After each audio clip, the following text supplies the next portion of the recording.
Hey guys, how are you guys doing? It has been I think 8 months since I last vlogged, and I had a mental detox.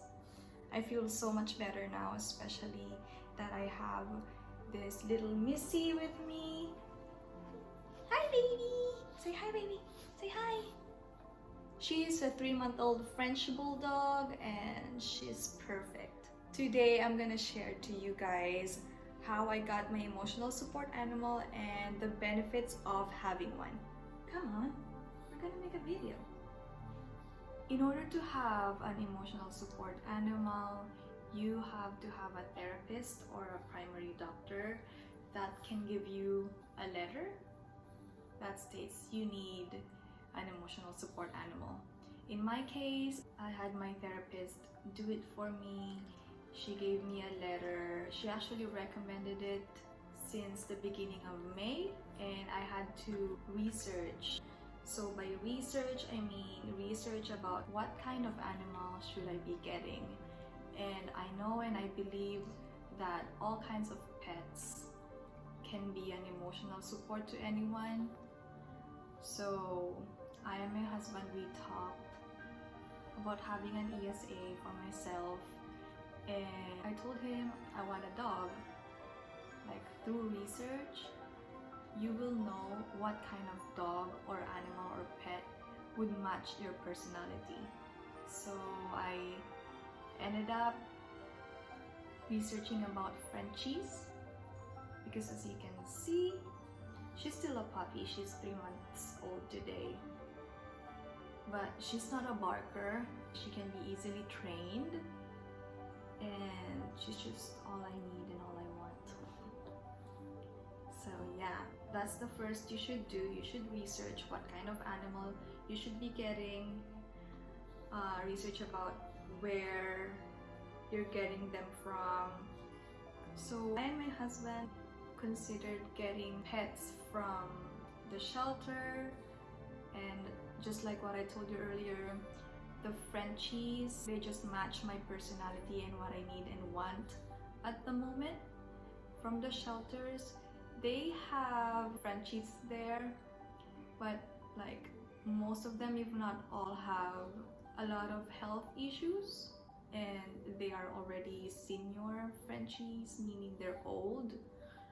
And for my mental and emotional state at the moment, I can't bear or I can't deal with any emotional losses very soon.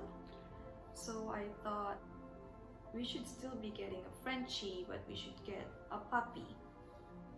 So we had a lot of research about it, because I know how it can be difficult to take care of puppies. I personally own a hound, a beagle. She's in the Philippines. I miss her dearly. I miss her every day. For Scarlett, before, she destroyed like more than a dozen pairs of my shoes. She was a biter, a barker, and I was just not ready for that. And then I learned about the Frenchies, and they're not as destructive as the hounds. So my husband and I, after weeks of research, we found this baby, and she's just perfect.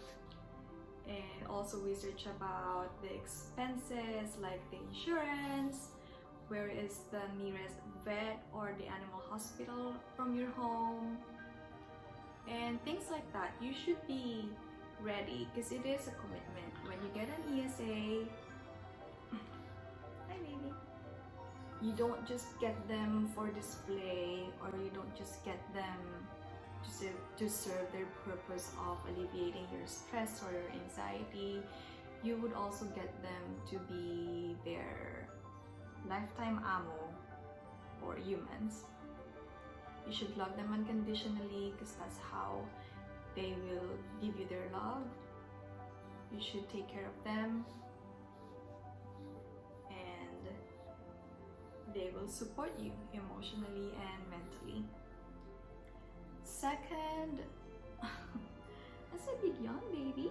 That's a big yawn. Secondly, you should decide if you're getting an emotional support animal for housing, or for travels or for both. I recommend get an ESA if you truly need it for both, just to have the benefits for both. So if you got an ESA for housing, they are still considered pets. If you're living in a condo or apartment, you're not going to pay $50 to $75 a month, because since you have the ESA letter, you just show them the letter and it's like a free pass to have a pet in your home. For travels, if you have high anxiety while traveling, you can have your dog with you. Some airlines don't accept ESAs. You should do your research before traveling. And some airlines, they accept them. You can have them on your lap. So ESAs, just to clarify, emotional support animals are not service dogs. They are just there for therapy. It's way different from psych service dogs.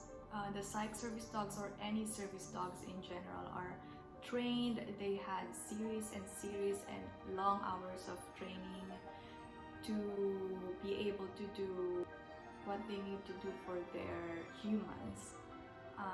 For example, for psych service dogs, when you're having panic attacks, they can bark to remind you to take your medications, or just do certain things that will remind you to help yourself calm down. For emotional support animals like this baby, their mere existence is the therapy that you're getting. So, are you sleeping, baby? Oh my gosh. They're not trained, but that doesn't mean you can't train them. I've been training Pillow for the past 2 weeks. She's been listening attentively as long as we have the treats, because she's a puppy.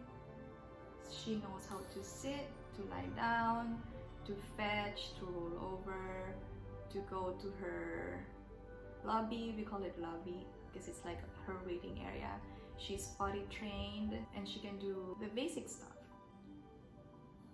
And she can also sleep like this, which is weird. So let's go to the benefits of emotional support animals. Emotional support animals, as the name implies, is there to support you emotionally and mentally, just like what Pillow does to me. So when you're having like panic attacks, or when you feel lonely, you just pet them and they will stare at you and they will let you know that you're not alone.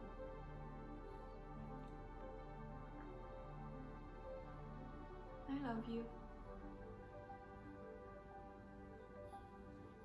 A lot of people who get emotional support animals, they tend to feel lonely. That's why they get them. And they alleviate anxiety. Oopsie, sorry baby. So you will be able to cope with whatever mental health issues you're dealing with easier.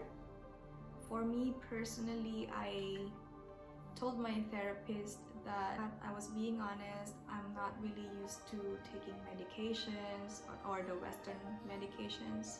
She referred me to herbalists, acupuncturists, and I tried all that, and they worked for the most part, but I still needed the medications, and they were a bit higher dosage of medications. So then in the beginning of May, she recommended an ESA, which I told you I had to research more about it before I had to commit on having one, because I don't want to be selfish, you know. She yawns a lot.